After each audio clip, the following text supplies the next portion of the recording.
Question number 21 हमें आज करना है। क्वेश्चन नंबर 21 में आरएनए अणु से डीएनए अणु के निर्माण की प्रक्रिया किस नाम से जानी जाती है।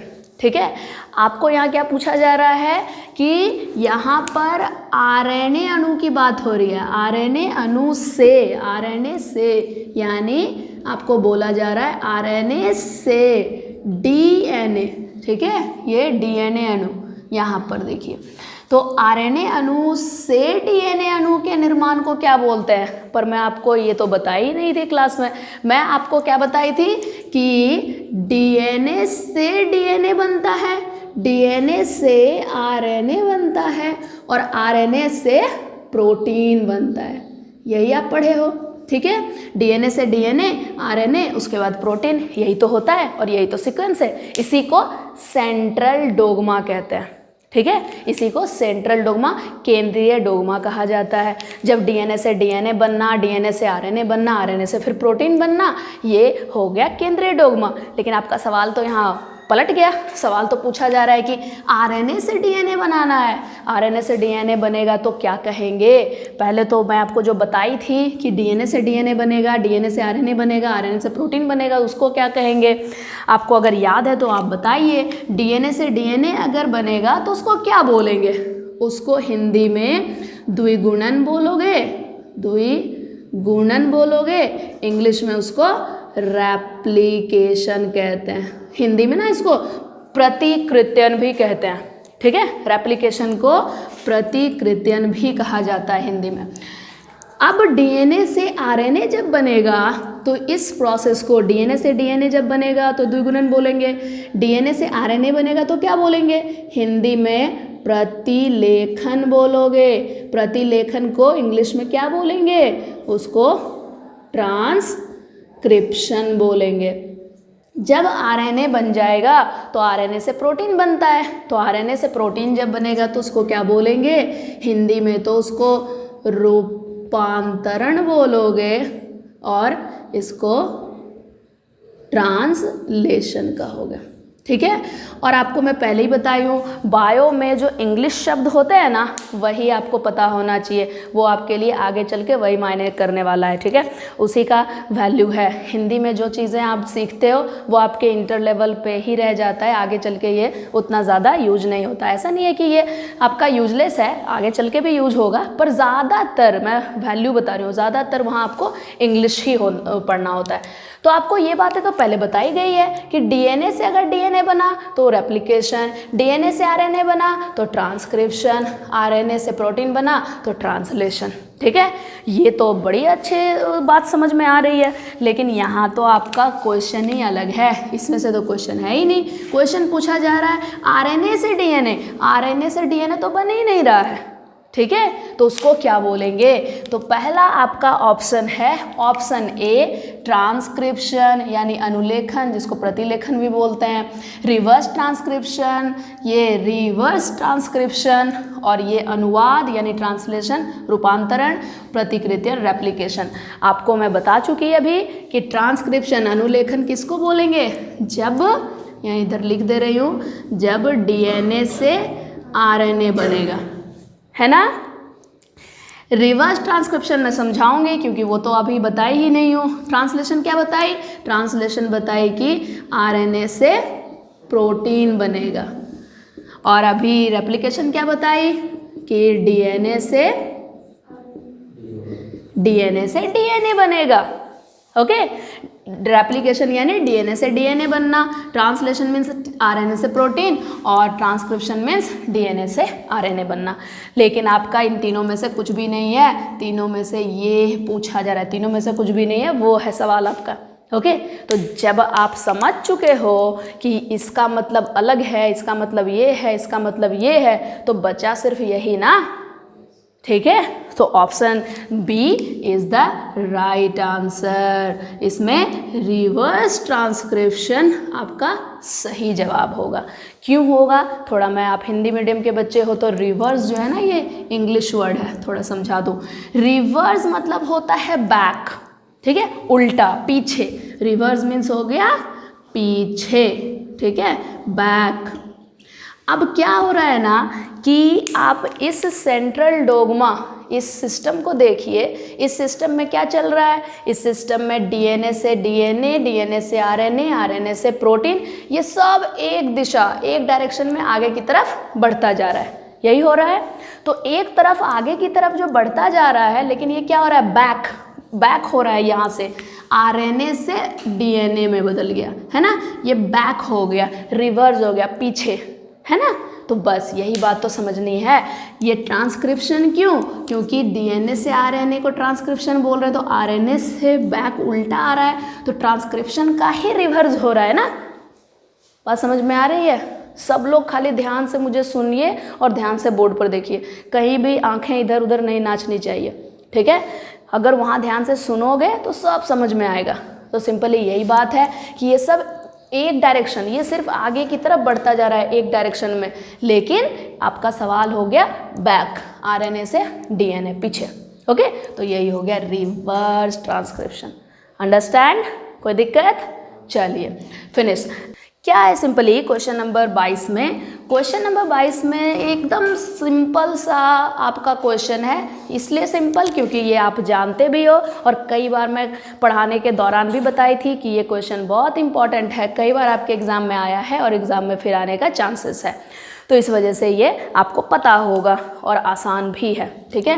क्या आसान है, कैसे आसान है? चलिए सवाल पढ़ा जाए। पूछा जा रहा है आपको कि इंटरफेज, ठीक है। पहले तो वर्ड इंटरफेज को दिमाग में याद कर लेना है कि इंटरफेज में क्या बताई थी। इंटरफेज के किस अवस्था में डीएनए का प्रतिकृत्यन संपन्न होता है, ठीक है। इंटरफेज कौन कौन से इसमें मेन वर्ड हैं? चलिए मैं इसको इंग्लिश में भी लिख दे रही हूँ। इंटरफेज, डीएनए, प्रतिकृत्यन means replication. Okay, interphase, DNA और रेप्लिकेशन, ये तीन मेन वर्ड हैं। तो ये तीन मेन वर्ड में क्या बात बताना है आपको कि इंटरफेज के किस अवस्था में, जब कोशिका विभाजन होती है तो कोशिका विभाजन से पहले कोशिका का ग्रोथ मैच्योर होता है, परिपक्व होता है, ठीक है। मान लीजिए कि एक कोशिका है और वो कोशिका विभाजित होकर दो कोशिका बनाती है, तो दोनों कोशिका जो अभी नई निर्मित हुई है, नई कोशिका जो निर्मित हुई है, अभी तो नई कोशिका है ना, वो अभी वो पूर्ण रूप से विकसित नहीं है, पूर्ण रूप से परिपक्व नहीं है कि आगे चल के वो विभाजन कर सके। तो सबसे पहले जो नई कोशिका बनी है उसको तो परिपक्व होना ज़रूरी है। ओके, तो परिपक्व होने के पूरी प्रक्रिया को ही इंटरफेज कहते हैं, जिसके अंदर इंटरफेज में 3 फेजेज आते हैं। एक G1 फेज कहलाता है, एक S फेज कहलाता है और उसके बाद G2 फेज कहलाता है, ठीक है। इसमें G0 फेज भी एक अवस्था आती है, लेकिन ये जो G0 फेज अवस्था है ना, वो अभी यहाँ पे आपको बहुत ज़्यादा जानने की ज़रूरत नहीं है, अभी मेनली यही जानना है। मेन जो है ये 3 अवस्थाएं होती है, एक तो G1 फेज की, एक बीच में S फेज की और बाद में फिर G2 फेज की। ये इसी सीक्वेंस में, इसी लगातार में आपको लिखना है। ऐसा नहीं कि G1 फेज लिख दिए फिर G2 फेज लिख दिए बाद में S फेज लिखे, ये नहीं है। क्योंकि इंटरफेज एक चक्र है ना, कि पहले क्या होगा कोशिकाओं में, फिर वो क्या होगा, अगली अवस्था कोशिका की क्या आएगी परिपक्व होने के दौरान, ठीक है। तो एक एक के बाद एक एक होगा। तो इसको मैं ना थोड़ा सर्कल में बता दूँ, जैसे कि एक ये कोशिका चक्र, इंटरफेज जो है ना कोशिका चक्र का भाग हो गया, तो इस तरीके से मैं बता दे रही हूँ, ठीक है। चलिए, एक चक्र की तरह है। तो एक तो यहाँ लिख दिए M फेज, फिर उसके बाद आएगा G1 फेज, उसके बाद आएगा S फेज, उसके बाद आएगा इधर G2 फेज, ठीक है। तो ये जो मैं सबसे पहले M फेज लिखी, क्या है ये? M फेज हो गया माइटोटिक फेज। माइटोटिक फेज कहने का मतलब विभाजन का फेज, कोशिका विभाजन। यहाँ पे कोशिका विभाजित हुई और कोशिका जो नई कोशिका बनी वो आकर के G1 फेज में फर्स्ट ग्रोथ फेज, G1 मतलब फर्स्ट ग्रोथ फेज, पहली वृद्धि अवस्था। तो पहली वृद्धि अवस्था में पहले उसकी वृद्धि होगी, उसके बाद S फेज में आने के बाद कुछ और बदलाव आता है इसमें, क्या आता है वो एक्सप्लेन करूँगी मैं। उसके बाद G2 फेज में फिर second growth phase, G2 phase मतलब सेकेंड, दूसरी वृद्धि अवस्था। जब ये दूसरी वृद्धि अवस्था में पहुंच जाएगी कोशिका ना, तो कोशिका पूरी तरीके से वृद्धि कर चुकी होगी, पूरे तरीके से वो परिपक्व हो चुकी होगी, जो कि आगे चल के फिर से विभाजन करेगा। ठीक है, तो एक बार विभाजन हुआ, फिर परिपक्व हुआ, फिर विभाजन हुआ, फिर परिपक्व हुआ, फिर विभाजन हुआ, ये प्रक्रिया चलती रहती है। यही हो गया कोशिका चक्र। बात समझ में आई?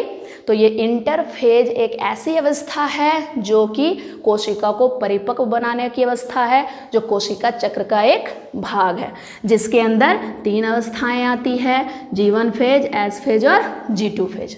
तो अब बात आ रही है यहाँ पे ये कि जब DNA है ना, जब DNA रेप्लिकेशन करेगा, प्रतिकृत्यन करेगा, तो ये DNA प्रतिकृत्यन किस अवस्था में करता है, इंटरफेज के किस अवस्था में, G1 फेज में, S फेज में या G2 फेज में? ये देखिए अब ऑप्शन आपका क्या क्या दिया हुआ है। ऑप्शन आपका S फेज दिया हुआ है, G1 फेज है, G2 फेज है और M फेज है। ये चारों फेजेस मैं उधर सर्कल में बना करके दिखाई हूँ आपको, है ना। तो यहाँ पर S phase, G1 phase, G2 phase या M फेज, आपको कौन से अवस्था में लगता है, इंटरफेज के किस अवस्था में लगता है कि DNA प्रतिकृत्यन करता होगा? आप कुछ बोल लीजिए, फिर मैं तो बताऊंगी। जिसको जो लग रहा है बताओ। कोई बोल रहे हो G2 फेज, कोई और कुछ बोल लीजिए, S फेज, और कोई कुछ बोलिए जिसको लगता हो कि ये सही आंसर होगा। चलिए अब मैं बोल लेती हूँ। आपने जो बोला वो बोला। जिसने S फेज बोला हुआ है, ठीक है, जिसने S फेज बोला हुआ है, S चरण, ये राइट आंसर होगा। इसके अलावा अगर कोई कुछ बोले हो तो वो गलत होगा। क्यों? क्योंकि आपको मैं फर्स्ट ईयर में भी बताई थी, फर्स्ट ईयर के सिलेबस में कोशिका, अनकोशिका विभाजन, कोशिका चक्र, ये चैप्टर था। ठीक है, उस वक्त मैं समझाई थी आपको कि G1 फेज में जो कोशिका में परिपक्वता आती है, उसमें कुछ कोशिका में बहुत सारे अंगक की कमी रहती है, वो बनकर तैयार होता है। ये S फेज ही अवस्था है जिसमें कि DNA रेप्लिकेशन होता है। ये S फेज में ही DNA रेप्लिकेशन की अवस्था होती है, रेप्लिकेशन प्रक्रिया चलती है। ओके, तो S phase is the right answer. Understand? Okay, now move on next question. कुछ नोट कर रहे हो तो आप कर सकते हो। आपको एक एक क्वेश्चन इतना डिटेल में समझा दे रही हूँ कि उससे संबंधित अगर दूसरे क्वेश्चंस भी पूछे जाए तो आपका हो जाएगा। ठीक है, वो भी सॉल्व कर लोगे, उससे संबंधित कोई दूसरा क्वेश्चन होगा तो भी। चलिए question number 23, question number 23, question number 23 में क्या है देखिए। 23 नंबर में बोला जा रहा है, अपूर्ण प्रभाविता का उदाहरण निम्न में से किसमें देखने को मिलता है? सबसे पहली चीज़ तो यहाँ पर मुख्य शब्द कौन से हैं? अपूर्ण प्रभाविता। पहले तो हमें ये ध्यान में करना चाहिए कि अपूर्ण प्रभाविता कहते किसको हैं। आप थोड़ा सा अगर ध्यान करोगे तो मैं आपको प्रिंसिपल ऑफ इनहेरिटेंस यानी कि आनुवांशिकता एवं विविधता के सिद्धांत वाला जो चैप्टर था उसमें मैं आपको अपूर्ण प्रभाविता समझाई थी। आनुवांशिकता एवं विविधता के सिद्धांत, जिसमें कि मैं मेंडल के नियम आपको समझाई थी, है ना। मेंडल के नियम कितने थे? मुख्य तौर पे 3 होते हैं, जिसमें एक और भी एक्स्ट्रा माना जाता है, जो टोटल मिलाकर 4 होता है।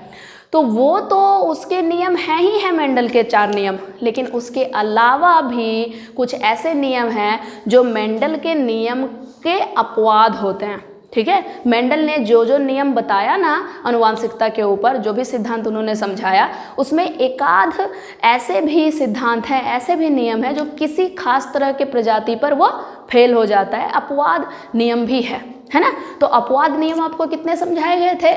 3 समझाए गए थे। तो मेंडल के अपवाद नियम, एक्सेप्शन, 3 एक्सेप्शनल लॉ थे, जो कि आपको बताया गया था। बहुविकल्पता, मल्टीपल एलेलिज्म, एक इनकम्प्लीट डोमिनेंस यानी अपूर्ण प्रभाविता, और एक को डोमिनेंस यानी सहप्रभाविता। ये 3 नियम जो हैं वो मेंडल के अपवाद नियम है। मीन्स दैट कि जो मेंडल ने जितने नियम दिए थे ना, उसमें कोई ना कोई एक आध नियम ऐसा है जो कि काम नहीं करता किसी खास तरह के प्रजाति पे। तो ये 3 नियम अपवाद हैं, ठीक है।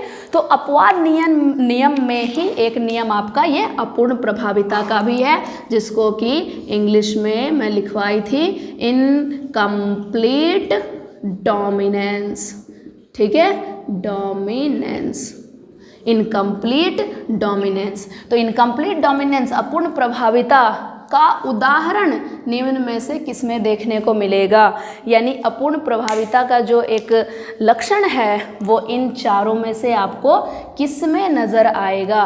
पहले तो आप समझ लो कि इनकम्प्लीट डोमिनेंस में आपको क्या बताई थी, थोड़ा सा आप ध्यान कर लीजिए उसको।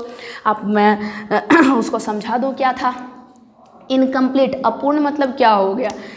पहली बात तो आप देखो, मेंडल के एक लॉ थे, ठीक है, लॉ था प्रभाविता का नियम। एक लॉ मैं लिख दे रही हूँ यहाँ पे, प्रभाविता का नियम, एक नियम था मेंडल का, ये नियम है प्रभाविता का नियम।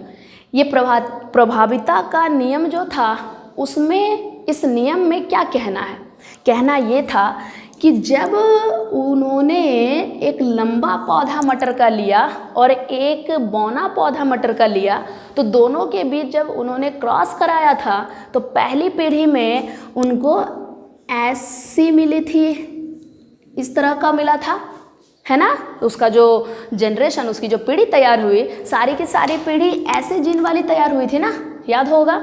तो ऐसे जीन वाले जो पीढ़ी थे, जब हमें पता है कि लंबा पौधा कैपिटल टीटी से वो दर्शाया जाता है और बौना पौधा स्मॉल टीटी से दर्शाया जाता है, तो एक बौना होना लक्षण है, लंबा होना लक्षण है, तो उस लक्षण को दर्शाने के लिए जो 2 जीन है वो 2 जीन को कैपिटल टी से दिखा रहे हो, और जो बौना पौधा है उसको दर्शाने के लिए स्मॉल टी से आप दर्शा रहे हो। तो जब वो पहली पीढ़ी में एक लंबा जीन, एक लंबा पौधा वाला जीन और एक बौना पौधा वाला जीन का जब ये जोड़ा बन गया, तो ये आगे चल के क्या बनेगा, ये सोचना है ना कि अब कैपिटल टीटी रहेगा तब ना लंबा हुआ, स्मॉल टीटी रहा तब ना बौना हुआ, लेकिन यहाँ तो लंबा बौना दोनों का जीन है, तो वो पौधा लंबा होगा या बौना होगा, या ऐसा है कि लंबा बौना होता रहेगा, ये ऐसा भी तो नहीं है, ठीक है। तो सिंपली मेंडल ने देखा कि ऐसे जीन वाले सारे के सारे पौधे लंबे ही थे, ठीक है, सारे पौधे लंबे थे, जबकि लंबा होने के लिए तो ऐसा जीन का पैटर्न होना चाहिए, लेकिन ऐसा वाला भी लंबा ही दिख रहा है। तो यहीं पे नियम हो गया ना प्रभाविता का नियम, ठीक है। कैसे, उनका कहना था एक जीन जो होता है वो दूसरे पे इतना ज़्यादा हावी हो जाता है कि दूसरे जीन के लक्षण को वो दर्शाने ही नहीं देता। जैसे सेम उदाहरण मैं आपको दी थी, मान लो कि खली को आनंद से लड़ा दिया जाए, ठीक है, तो खली और आनंद के बीच में अगर फाइटिंग चलती है, तो दोनों के बीच अगर फाइटिंग चलेगी तो ऑब्वियसली खली जीतेगा, ठीक है। लेकिन खली को जीतने के लिए आनंद का वहाँ होना जरूरी है। अगर आनंद नहीं रहता है तो फिर उसका जीतना हारना कोई मतलब ही नहीं है, ठीक है। ऑब्वियसली वो खली ही जीतेगा। मीन्स दैट कि खली इस पे इतना ज़्यादा हावी हो गया कि आनंद कोशिश कर रहा है अपने लक्षण को दिखाने की, अपना भी वो बॉडी दिखा रहा है कि उसको मारना है, उसके साथ फाइट करनी है, पर ये दिखा ही नहीं पा रहा, वहाँ पे वो कमज़ोर पड़ जा रहा है, वो उस पर पूरा हावी हो गया, तो खली की ही लक्षण दिख रही है। बस वही चीज़ है कि यहाँ पर जो स्मॉल कैपिटल टी है वो स्मॉल टी के ऊपर इतना ज़्यादा हावी हो गया कि सिर्फ इसी के लक्षण दिख रहे हैं, इसके लक्षण छिप गए। ऐसा नहीं है इसका लक्षण नहीं दिख रहा, स्मॉल टी से तो बौनापन दिख रहा है, तो स्मॉल टी अगर नहीं रहेगा तो अकेला कैपिटल टी लंबे को प्रदर्शित करेगा, ये संभव नहीं है, ठीक है, कि अकेला कैपिटल टी दिखा देगा। क्योंकि मैं आपको शुरू में ही बताई हूँ, किसी भी लक्षण को दर्शाने के लिए जीन जोड़े में होता है, ठीक है। अकेला कैपिटल टी कुछ नहीं कर सकता, उसके साथ ये स्मॉल टी का होना ज़रूरी है। भले इसका लक्षण दिखे ना दिखे, लेकिन स्मॉल टी का होना यहाँ पर ज़रूरी है, ठीक है, तो यही हो गया प्रभाविता का नियम। मीन्स कैपिटल टी इतना ज़्यादा हावी हो गया स्मॉल टी के ऊपर कि ये लंबा, उसका लक्षण लंबा ही दिखने लग गया। ये हो गए प्रभाविता के नियम। ये नियम मेंडल का है। मेंडल ने तो बोला कि ऐसा ही होता है, पर कुछ ऐसे भी प्रजाति इस पृथ्वी पर हैं जिसमें कि ये नियम नहीं लगता। अगर दो अलग अलग तरह के जीन उपस्थित होंगे ना, तो वो हमेशा एक प्रभावी ही होगा, ज़रूरी नहीं है। वो पूरा प्रभाव नहीं भी दिखा सकता है, उसके प्रभाव बहुत धीमे धीमे रहेंगे। वही हो गया इनकम्प्लीट डोमिनेंस, अपूर्ण प्रभाविता। जो पूर्ण रूप से प्रभावी नहीं हो पाए, थोड़ा मोड़ा लक्षण दिखा पाए, उसी को बोलते हैं अपूर्ण प्रभाविता। जैसे कि चलिए मैं उदाहरण ले लूं और इसी से मैं ले लेती हूं, आपको ऑप्शन भी चुनने में आसान हो जाएगा। स्नैपड्रैगन एक फूल का नाम है, ठीक है, स्नैपड्रैगन एक फूल का नाम है। और ये स्नैपड्रैगन जो फूल है ना, उसमें फूल एक लाल और एक सफ़ेद भी होता है, ठीक है। तो चलिए मैं दिखा दूं कि लाल को दर्शाने के लिए दो जीन, तो कैपिटल RR, उसमें जो सफ़ेद फूल है उसको दर्शाने के लिए स्मॉल RR, ठीक है। तो इस कैपिटल RR और स्मॉल RR के बीच में अगर क्रॉस करेंगे तो आप क्रॉस करके देख लो, एक कैपिटल एक स्मॉल, एक कैपिटल एक स्मॉल, इधर भी सेम उसी तरीके से एक कैपिटल एक स्मॉल का ये 4 जोड़ा बन गया, ठीक है। ये जो है कैपिटल RR और स्मॉल RR, ये पेरेंट क्रॉस है, ये जनक क्रॉस है। जनक क्रॉस से ये चारों जो मिला, ये आपकी पहली पीढ़ी मिली। तो पहली पीढ़ी में ये जो जोड़ा बनकर तैयार हो रहा है, ये जोड़ा में आप देखो एक कैपिटल और एक स्मॉल का जोड़ा बना हुआ है। तो अगर मेंडल के नियम के अनुसार जाओ तो मेंडल के प्रभाविता के नियम के अनुसार इसको सबको लाल होना था, ठीक है, क्योंकि आपका एक जो यहाँ पर फूल है वो रेड लाल रंग का है और एक वाइट सफ़ेद रंग का है। तो उस हिसाब से मेंडल के हिसाब से तो इसको रेड होना चाहिए, सारे के सारे रेड होने चाहिए। लेकिन मैं आपको बता दूं कि सारे के सारे यहाँ रेड नहीं होकर क्या हो जाएंगे, सारे के सारे रेड नहीं होकर ये पिंक हो गए, ठीक है। गुलाबी रंग का फूल बन गया, उसको लाल होना चाहिए था ना, लेकिन वो पिंक हो गया। क्यों हो गया? क्योंकि ये जो स्मॉल R जो है उस पर कैपिटल R पूरी तरीके से नहीं हावी हो पा रहा है, ठीक है। ये थोड़ा बहुत अपना लक्षण, सपोज़ कि मैं वही सेम एग्जांपल आपको रिपीट कर दूं, खली वाला। सपोज़ कि खली बेचारा बीमार है, ठीक है, बहुत उसकी तबीयत खराब है, वो बीमार है, और तब आनंद लड़ रहा है उससे, ठीक है। तो आनंद जीतेगा तो नहीं, ठीक है, जीतना तो संभव नहीं है उनसे, लेकिन खली जो है वो भी बेचारा अपने आप पूरा प्रभाव नहीं दिखा पा रहा है, ठीक है, क्योंकि पूरी तरीके से आनंद को मारें और उसको हरा दें, वो हरा भी नहीं पा रहा क्योंकि बेचारा बीमार है अभी, ठीक है। तो वो हरा भी नहीं पा रहा है और आनंद जो है कोशिश तो कर रहा है, अपना भी 2-4 लगा रहा है, जीतने की भी कोशिश कर रहा है, पर ये जीत भी नहीं पा रहा। तो थोड़े थोड़े लक्षण आनंद के भी दिख रहे हैं कि चलो हाँ ये भी 2-4 फाइट मार सकता है, और खली तो खैर मार ही सकता है, ठीक है। तो खली भी मार रहा है, ये भी मार रहा है, दोनों मार रहा है, पर कुछ फायदा नहीं हो रहा, हार जीत नहीं हो रही है, ड्रॉ हो गया खेल, ठीक है। तो वही बात है कि यहाँ पे कैपिटल R जो है ना, वो पूरे तरीके से अपना लक्षण नहीं दिखा पा रहा है, बहुत धीमा धीमा दिखा पा रहा है। तो ये छोटा वाला R है, उसके भी लक्षण थोड़े थोड़े दिख रहे हैं, इस वजह से सफ़ेद और लाल हल्का हल्का मिल करके वो गुलाबी बन गया। बात समझे? यही बात है। तो ये पिंक कलर होने का कारण क्या था? Incomplete dominance. ये कैपिटल R को जो पूर्ण लक्षण दिखाना था वो पूर्ण अपना लक्षण नहीं दिखा पाया, उसके प्रभाव बहुत अधूरे रह गए, अपूर्ण रह गए, वही हो गया अपूर्ण प्रभाविता, ठीक है। अब आप तो पूरा डिटेल में समझ गए, अब चुन लीजिए ना क्या होगा। ब्लड ग्रुप, रक्त समूह, ये उदाहरण है इनकम्प्लीट डोमिनेंस का, अपूर्ण प्रभाविता का। ह्यूमन स्किन कलर, मानव त्वचा का रंग, मानव त्वचा का रंग है क्या? स्नैपड्रैगन फूल है क्या? या आपको लगता है उपरोक्त सभी, लगता है कि तीनों का तीनों सही है, तीनों का तीनों में आपको देखने को मिलेगा ये इनकम्प्लीट डोमिनेंस की प्रक्रिया। आपको अपूर्ण प्रभाविता की प्रक्रिया क्या सब में मिलेगी देखने को, या सिर्फ मैं आपको इसका उदाहरण लेकर समझाई तो आपको लग रहा है सिर्फ यही होगा? क्या लग रहा है आप बोल लो, फिर तो मैं बताऊंगी। उपरोक्त सभी, और कुछ कोई? ऑप्शन सी स्नैपड्रैगन, और कोई कुछ?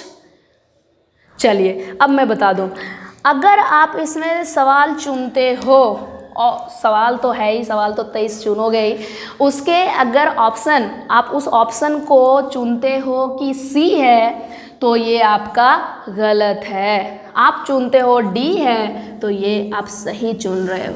ठीक है, option D is right answer. क्यों?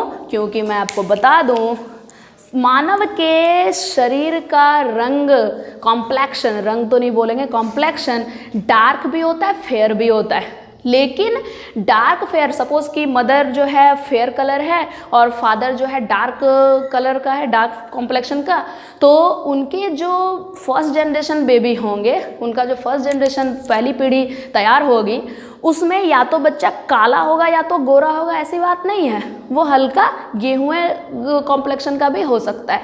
मीन्स कि माता गोरी थी, पिता थोड़े डार्क कॉम्प्लेक्शन के, थोड़े काले थे, तो दोनों मिला करके वो गेहूं रंग का भी हो सकता है, क्योंकि एक लक्षण जो है वो अप्रभावी भी हो सकता है। तो ये तो सही होगा।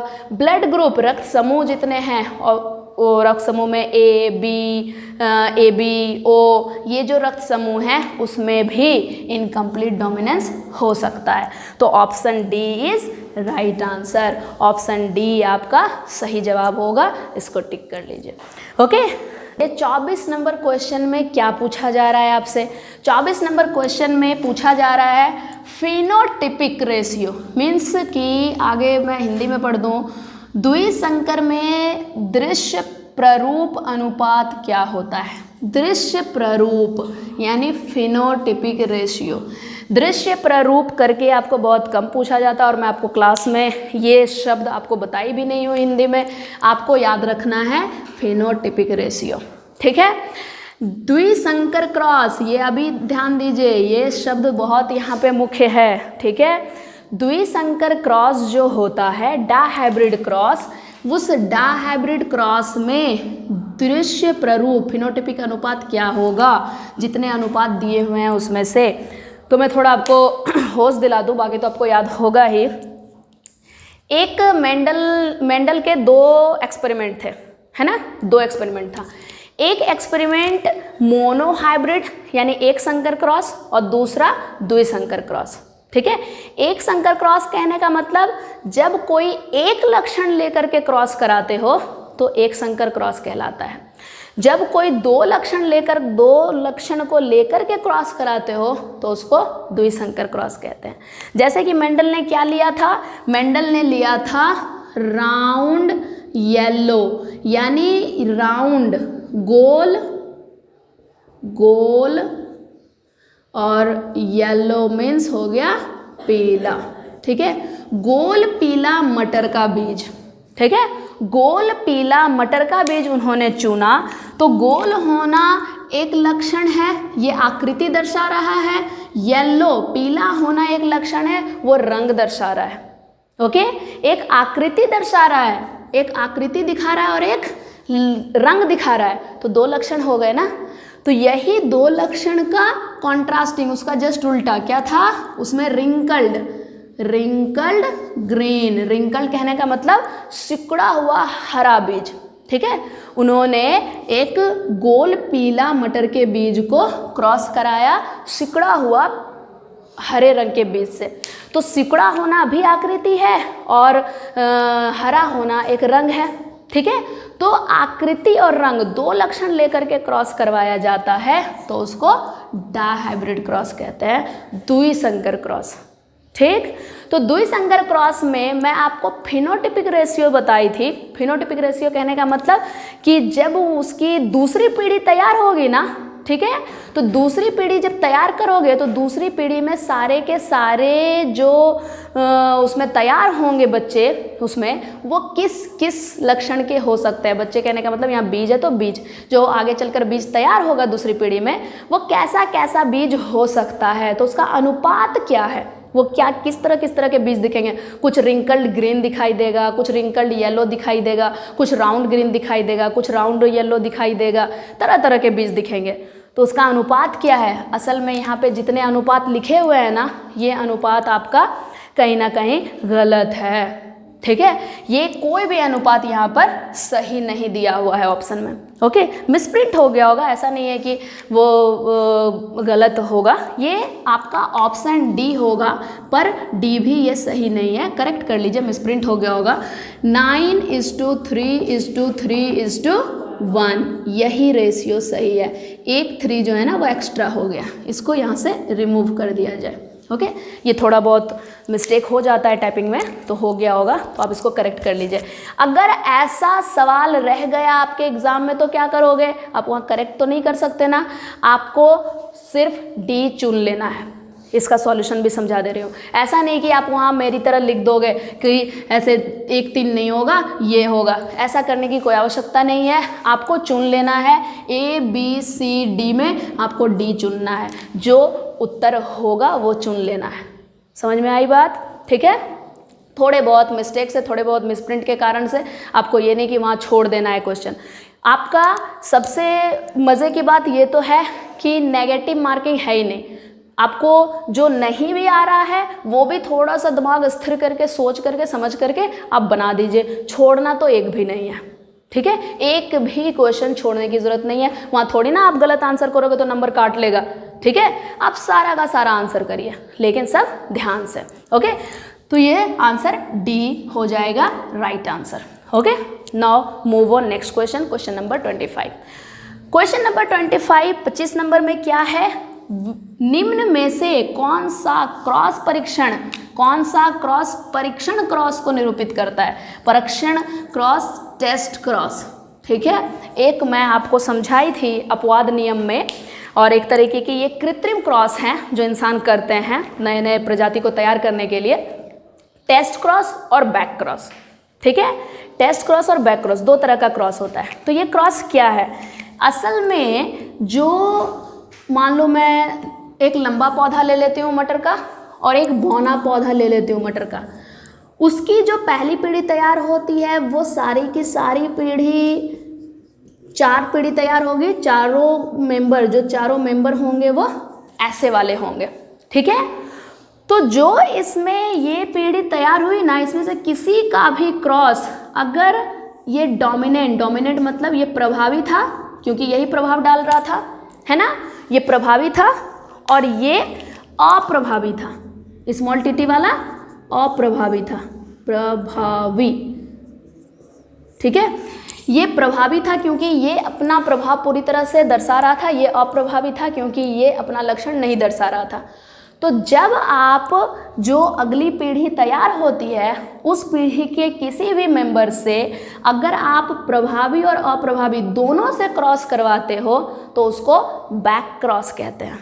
ठीक है, उसका मैं लिख करके भी दिखा देती हूँ। जैसे आपके पास पहली पीढ़ी ये मिली, इसका क्रॉस आप प्रभावी से भी करा सकते हो और अप्रभावी से भी करा सकते हो। ठीक है, तो ये कहलाएगा, ये इससे भी करा दिए, इससे भी करा दिए, दोनों से कराओगे तो इसको क्या बोलेंगे, बैक क्रॉस बोलेंगे। लेकिन आपको पूछा जा रहा है टेस्ट क्रॉस। टेस्ट क्रॉस में क्या होगा, जब आप इसी पीढ़ी को सिर्फ अप्रभावी से करोगे ना, सिर्फ और सिर्फ अप्रभावी से, तब ये कहलाएगा टेस्ट क्रॉस। मीन्स दैट कि जब आप इसको मल्टीप्लाई सिर्फ इससे करोगे, ठीक है, तब ये कहलाएगा test cross.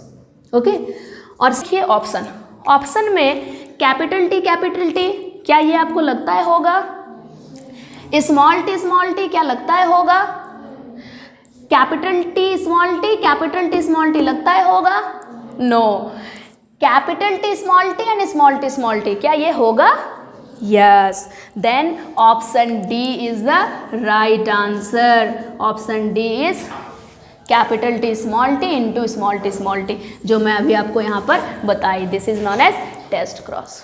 Understand? Okay, now finish.